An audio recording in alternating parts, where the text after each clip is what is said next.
Tú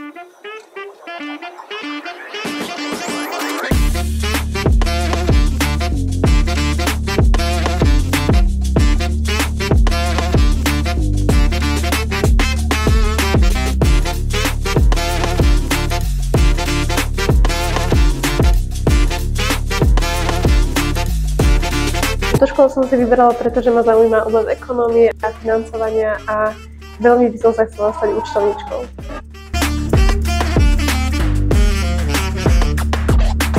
Obľúbený predmet je administratíva a korešpondencia, pretože je to veľmi dobré do budúcna a do práce. Môj obľúbený predmet je podniková ekonomika, pretože ma zaujíma veľmi oblasť rozpočtovníctva a vlastne financovanie tohto štátu. Musím uznať, že účtovníctvo, čo máme tento rok, ma začalo celkom baviť. Je to veľmi zaujímavá vec a podľa mňa určite aj praktická do sveta.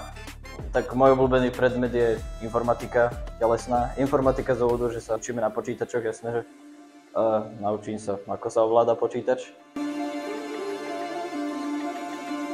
Najviac sa mi tu páči kolektív a bufet. Učitelia dávajú ohľad na nás, aj keď niečo nestíhame, niečo nemáme a vedia vyučovať. Sú akože odborníci vo všetkom, čo robia. Chcel som ešte povedať, že to je tak pekne dekorované, všade je výzdoba.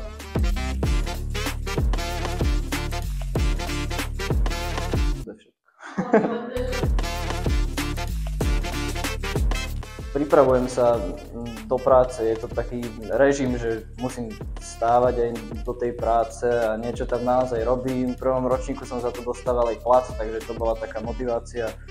A jednoducho je to lepšie, lebo človek si jednoducho zvykne.